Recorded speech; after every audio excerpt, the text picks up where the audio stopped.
Siamo all'Ara Pacis per l'ultima giornata del MashRome Film Festival che ospiterà un personaggio di eccezione, cioè il regista PETER GREENAWAY, qui per tenere una lezione di cinema e per scambiare due chiacchiere con noi.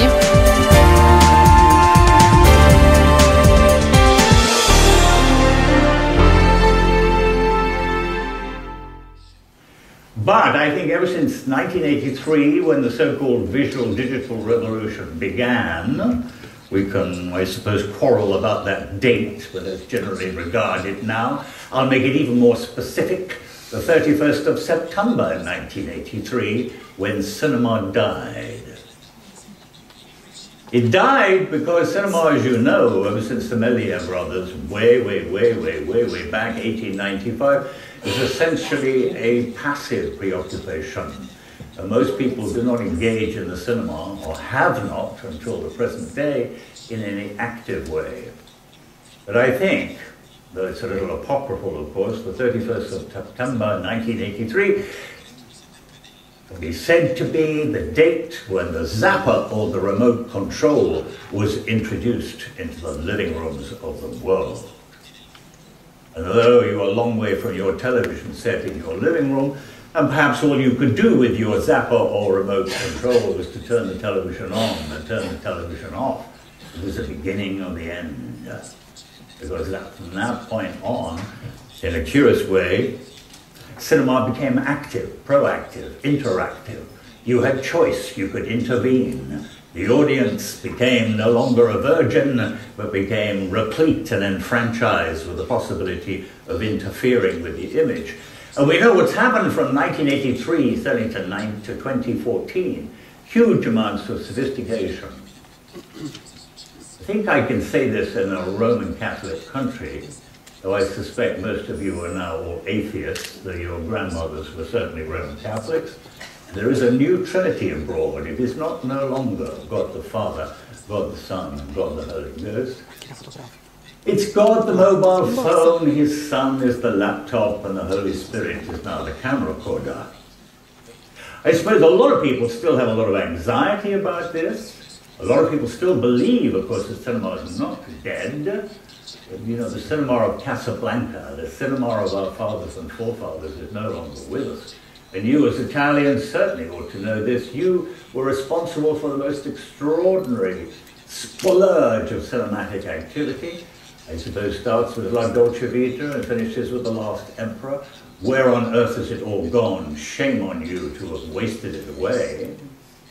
I don't know, do you all think you were responsible for the collapse of the great Italian cinema? So one or two elderly people, certainly not as old as me, but almost, who would certainly be contemporaneous with Olmi and Pasolini and Fellini and all those extraordinary people. There are an awful lot of young people in the audience. Would you all take collective responsibility for destroying something that was extremely valuable? There's a lady at the back, not sure whether she's going to shake her head or not. Okay, all sorts of factors, of course, are to play. We can't blame Mr. Berlusconi for every evil. But there is a way, indeed, I think, all of us in the audience, both as makers and viewers and as critics and practitioners and cineasts of one description and another, realize there is a new revolution afloat. And I suspect that the circumstances and, shall we say, the empowering of the festival that's all being represented here is very much alive and well about that. There's another group of people who are so overpowered by the enormity of the revolution and all its manufacturing that Micro itself produces something new for us every single afternoon, and we are obliged, I think, to seize all that activity, all those amazing new tools, in order to continue to push forward in a general, I suppose, human excitement towards the notion of an idea of a desire for speculative audiovisual experience. There's always been such a phenomenon, and there's always been people to cater for it. If you think of the ancient Greeks with their particular auditoriums and their particular amphitheaters, and the reliance on the human voice and the architecture that was created to support those notions of drama became extremely sophisticated, we know about that. We know how the Romans took it over with their colosseums and their amphitheatres, and Pompeii's great theatre, indeed, in this particular city. And then I suppose how Christianity took over the desire to provide audio-visual excitements by notions of ceremonial, architecture, singing, dancing, ritual, etc., and this lasted a long time. And then I suppose that maneuvered over post-Renaissance, maybe even during the Renaissance, to the notion of the opera, which satisfied again our notions of audio-visual excitement. And then I suppose the doomsday, which must be, what, 1918, when finally, basically, the operatic phenomenon was no longer viable for the real dissemination of ideas. And of course, 1918 could really begin to understand the beginnings of a respect and understanding of how amazing cinema could be. In 1918 to 2014, fairly long time for an aesthetic technology, but I think we can now say, indeed, the characteristics of celluloid cinema have now passed on and we have new excitements. But some people also feel that such is the enormity of this revolution, how do you handle it, how do you pursue it, how do you coerce it, how do you distribute it, how do you organize it? I suppose each one of us as practitioners or semi-practitioners would need to find their own disciplines. The particular disciplines I think would be relevant to me are based, I think, probably on two general ideas. I have to be able to coerce and organize huge amounts of opportunities in order to pursue a particular notion and general idea.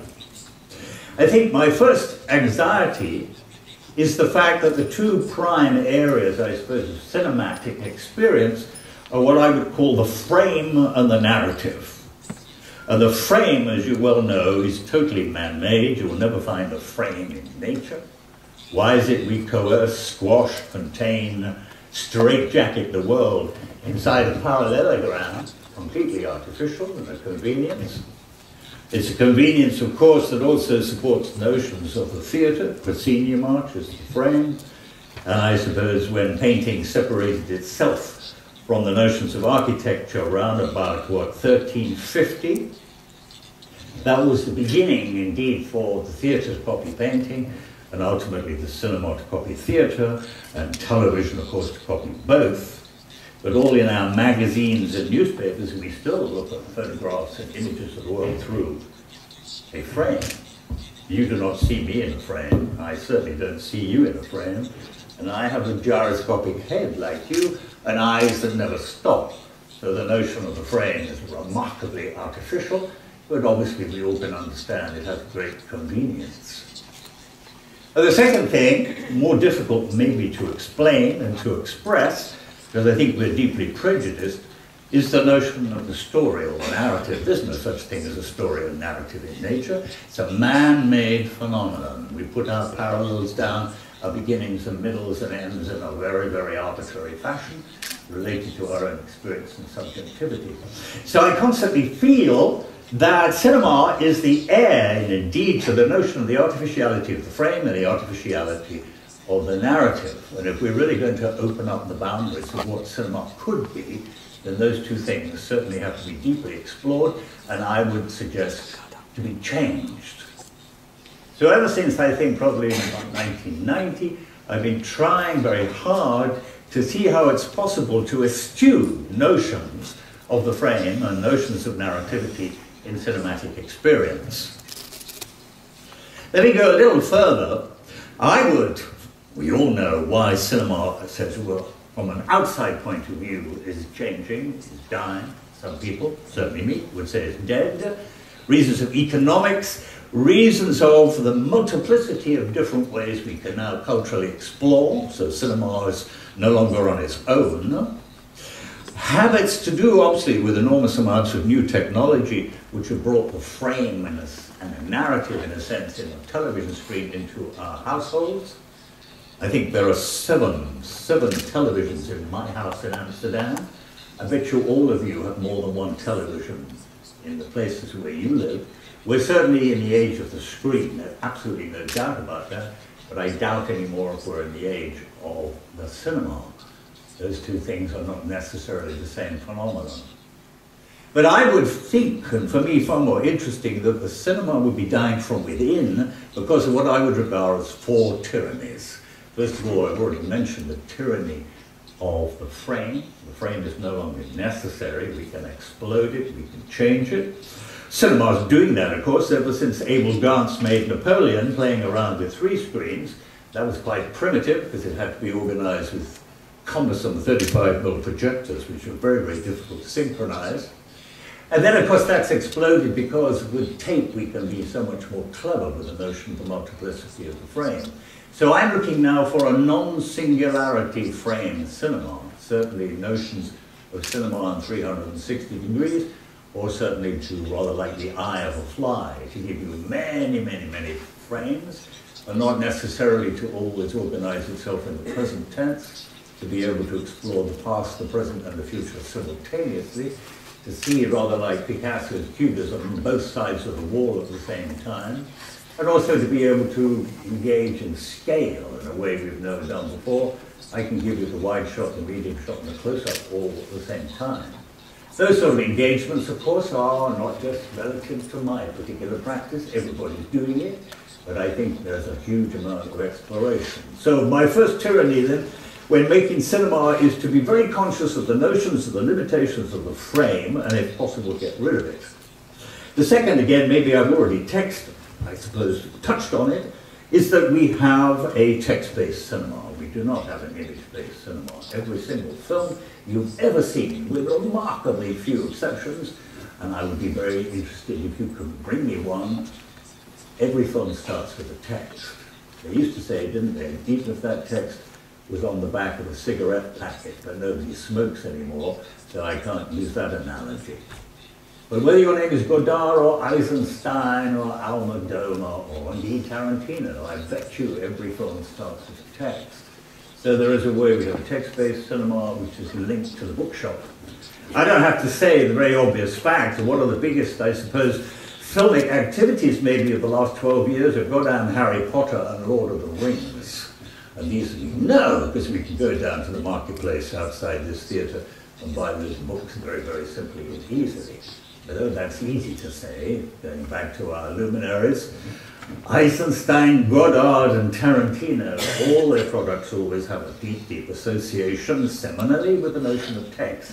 So my next text, or shall we say, my next concern is to see if we can really savagely cut that umbilical cord that links cinema to the bookshop. My third tyranny is probably rather unpopular. The cinema is not a playground for Sharon Stone. It's not Sharon Stone's fault.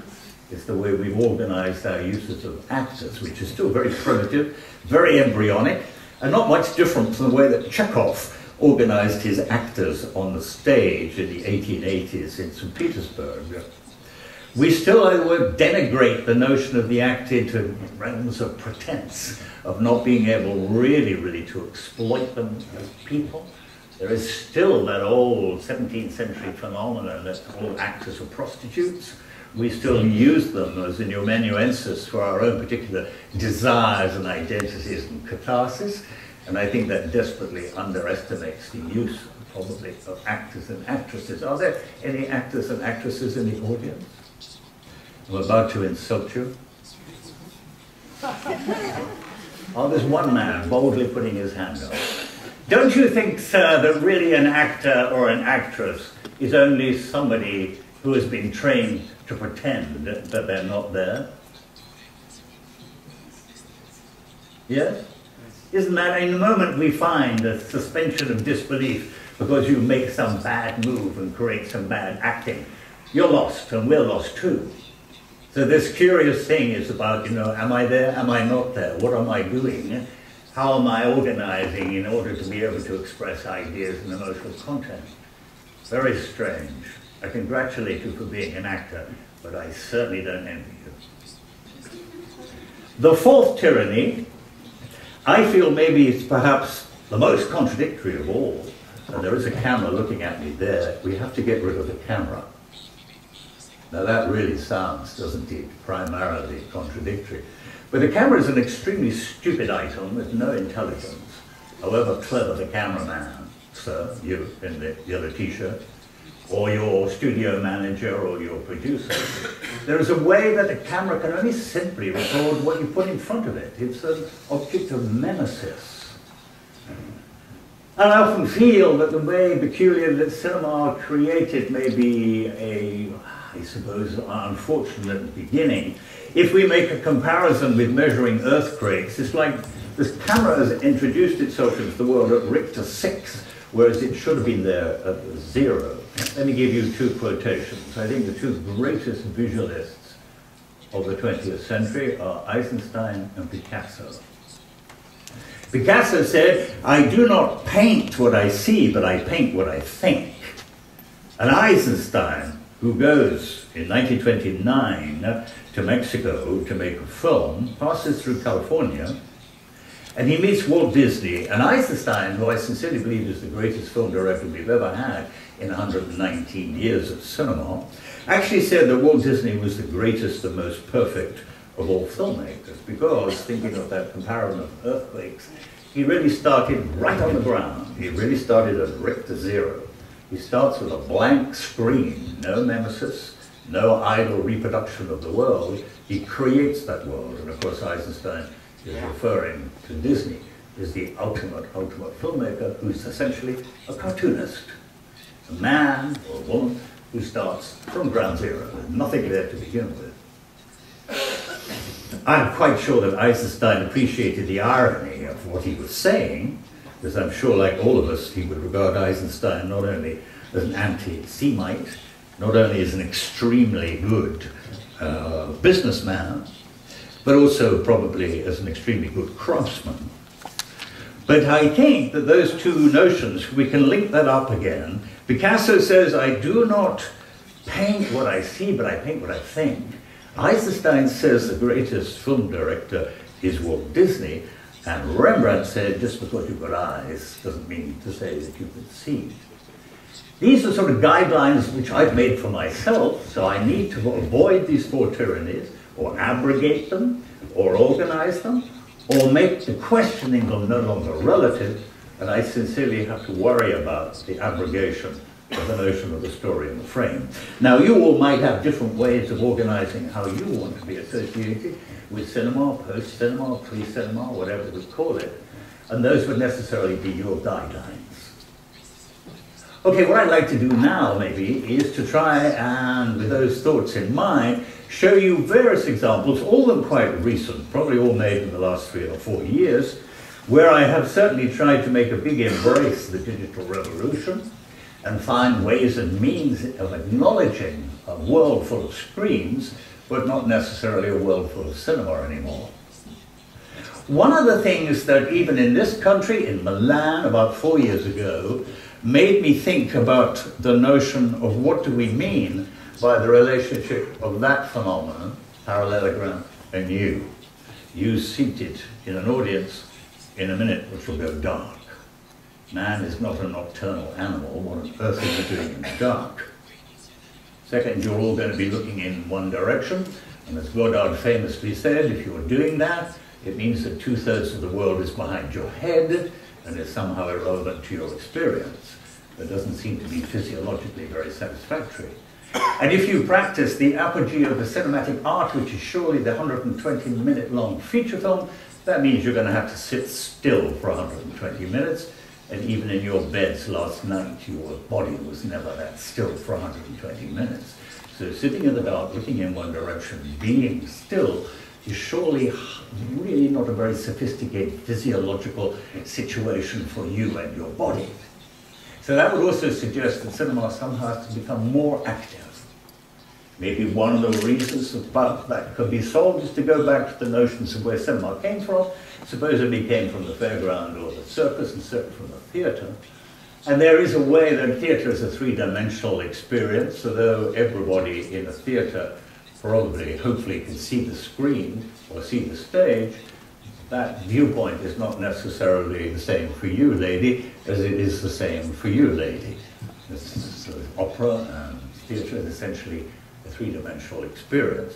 But I think that man there who is seated probably in what, G12, is the only man who's got a good seat. All the rest of you might as well leave the cinema.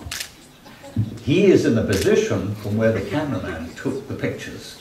So it is the royal seat. You know, in Renaissance theatre, there was only one good seat. It's where the king sat. And the orchestra and the pit, the musicians and the players were all essentially aiming their performance at G12. Congratulations, sir, for finding the best seat in the cinema. Never go to a cinema which has a central aisle. Always make sure you've either got two aisles or that really G12 really is present. So you see the limitations of this complicated art we have created. So I think those considerations should be very much brought to bear. I have a theory, in fact, that cinemas have held cinema back. You know, cinemas are black boxes, basically the same all over the world, and they're constructed in such a way, rather exactly as you are here, and they're still being constructed even though we're seeing the end of cinema, that somehow or other, that maybe in the 1930s we should have thought of cinema in a different way and recreated cinema architecture in a different way, which would have helped cinema, in fact, to have gone forward. Okay, mentioning the word Disney again, of course Disney realizes this, and now we have multiple screens and we have projections on the floor, on the ceiling. We have a sense around experience of audio, and if you go to sort of Disneyland, even your seat can begin to move. And there are certain experiments which are somewhat unsuccessful, like the smellies, so that you can associate indeed the experiences of temperature and smell in association with the phenomenon. These things are all comparatively recent, aren't they? Well, at least since the 1950s, maybe the 1960s, but you think that maybe they should have been invented a long, long, long, long time ago. Well, considering all these possibilities and all what's possible, I was always curious that probably a play in a theatre affects the theatre, but does a film projected in a cinema affect the cinema? What is the screen doing for you as a screen, which again is always basically a parallelogram, 4 right angles? In the 1950s, a filmmaker could change his aspect ratio. You remember those games, or perhaps you don't, but maybe by hearsay, of notions of vista vision and Todeo, and even the first production of Kubrick's 2001, which was played on an extremely wide post-cinema screen, which is what, 1 to 2.35, but also was curved, and not simply curved that way, but curved that way as well. Rather limited experience. It's almost impossible, of course, to remotely see Kubrick's 2001 on anything like the way he prepared it, because the technologies have all changed. But it is interesting there were attempts, in a sense, to mold cinema architecture to fit what we actually thought was the notion of a cinematic experience. Well, thinking about this, and also having this exhibition in a design museum in Milan, and I suppose, you know, the self-reflexivity about notions of design was relative, I wanted to see why we are limited, in fact, to a parallelogram screen under this particular sort of relationship. We were given, again, remember it's a design museum, all sorts of possibilities. One of the first things, again, thinking of Abel Gantz, and I think I've been doing it now for 20 years, is to try and make cinema on simultaneous multiple screens. Well, we could do that. But why stay with the parallelogram? Let's change the shape, and let's make the new shapes of the screen be a metaphor for what you project on them. So there is a direct relationship between the flatness of the screen, or in some cases not the flatness of the screen. It is quite possible to project on all sorts of complicated shapes now, and to make a architectonic cinema, a cinema that's environmental, so that you can enter into it, you can go around the back, you're certainly not fixed to your seat. A lot of our screens also, I'll show you in a minute, had that other possibility, which is probably only relative to technology of the last 10 years, of being either completely opaque or semi-opaque, or essentially, in a sense, virtually 90% see-through. So they had different varieties of visibility, if you like. And when you juxtapose those screens, often you can see screens through screens. And you can imagine that this would certainly be symptomatic of an architectonic cinema of the future. Let me show you. Let me just show you the parameters of this, and then I will show you the particular essay that we performed on it. So remember, this was a couple of years ago now, and it was at the Design Museum in Milan. And what I wanted to do, first of all, was indeed to change the nature, size, scale, and aspect ratio of the screen. So here's our first screen. Now, can we slightly lower the light so we can see this? That red figure, of course, is meant to be symptomatic of an Italian male, aged 23, in a full height. And he's relative again, and you can see the proportions of the screen, which I'm afraid is slightly off the frame. I don't know whether the projectionist can rearrange the frame size. Can you zoom out just a little bit? It actually represents, and of course this is a diagrammatic representation in 2 dimensions, but I'm thinking of a quarter of the Earth. So if the Earth is represented by a circle, so therefore, in a sense, it represents the overview, the ability of containing the really, really, really wide shot. The Italians supposedly, or should we say the Latins, the Romans, invented the triumphal arch. There are many, many of them, all that less than a kilometer from this theatre. And there is a way, I suppose, the metaphor for the triumphal arch is to do with notions, I suppose, of splendor, spectacular, and certainly triumphalism. So there's a way that we can organize maybe everything that we feel fits those metaphors into that particular frame. Again, the frame. Is it not true that maybe the best way to represent the snake traveling around on the grass, snake being a very horizontal animal, is to have the widest possible screen? Again, I'm sorry, can the projectionist zoom out a bit more so we can see the extent? Is the projectionist still awake? Hello, Mr. Projectionist. Could we zoom out, please, to see the whole diagram on the screen?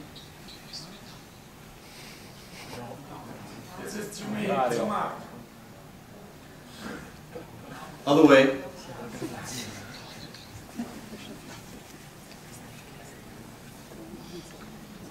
Okay, this, if we finally do see the end, is far, far wider than the widest screen you've ever seen. There are 1 or 2 screens now in Rotterdam Station, I live in Holland, which are, I think, about 3 times as wide as this. Spectacular. I'd really like to make cinema on an extremely wide screen, can you imagine? But it's relative, of course, to the horizon, most manifest when you look out to sea. But if I'm going to concentrate again on that notion, and I talked about snakes in the grass, what about giraffes? Don't we need a tall, tall, tall frame to be able to adequately isolate and frame a giraffe? It's interesting, isn't it? I think the whole life on Earth is contained in about 8 kilometers? Mount Everest plus another kilometer, and then what, maybe 2 or 3 kilometers underneath the frame of the Earth. And there's a way, of course, I've diagrammatically created a trapezium here, 2 dimensions into 3 dimensions, to give you an indication that not necessarily are these screens exactly parallel to your picture plane, so some of them can be talked. And since I have an awful lot to say, I've given myself 3 note screens, if you like, 3 extra screens to pick up the information.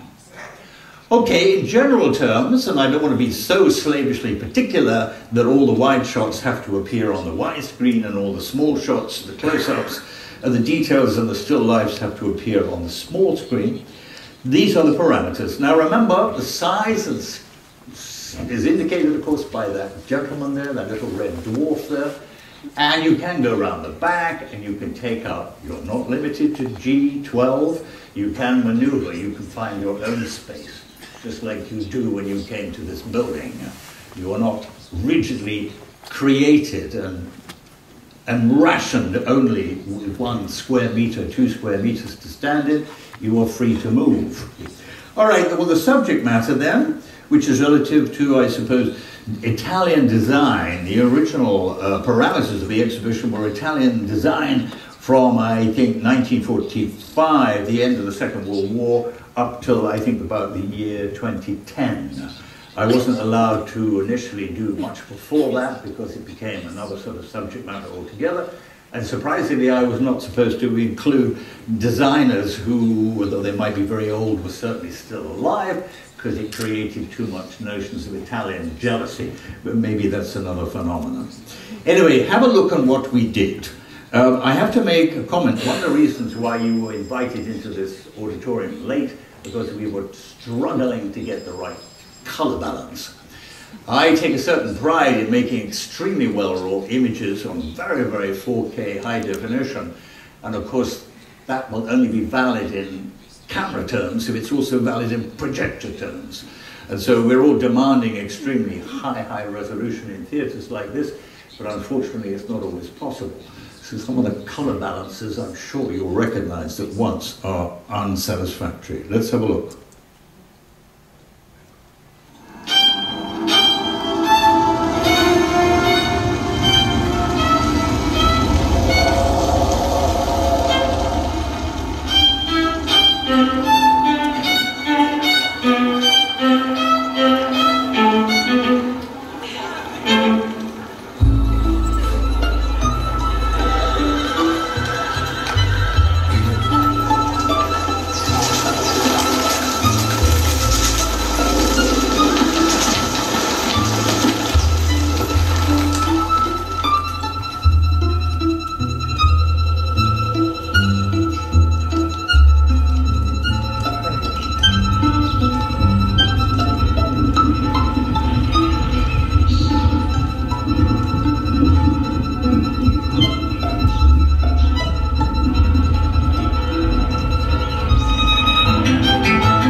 could see, the brief was broken because we are indeed going back, I think, images there from Pompeii. So let's say it comes from 70 AD, certainly up till the end of the Second World War, trekking the way through all those periods, indeed, not only of Italian art history, but of European or Western art history in general. You could recognize the periods, finding a metaphor and a way of explaining the particular characteristics, and also making a full embrace of everything you can think of: sculpture, painting, easel painting, graphic arts, notions of calligraphy, etc., all the way to photography. But again, if I can retrace, remember my four tyrannies. The tyranny of the frame, we've certainly broken the frame, created possibilities, got away from the seat G12 phenomenon. Notions of text, remarkably, if any text, and the text there is text essentially as image, not as text. Actors, well, this is a sort of a consideration of human design, so the seats that you're now seated on have to be relevant to your buttocks, so there's a way that remind you constantly of the naked human form.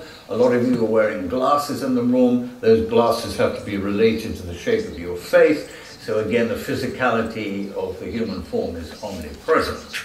And what's the fourth tyranny? The fourth tyranny is the camera. Well, again, all sorts of exploration. Some indeed is mimetic camera works, shooting what's put in front of it or recreated. But there is a great sense of a self-consciousness of the notion of what the camera does. Okay, so what is this saying about notions of contemporary media? Well, I think we have to change the shape of our cinema architecture. Now, you're not going to be able to find a venue to be able to project that. At least a minimum of 7 screens here, certainly within 5 miles of this auditorium.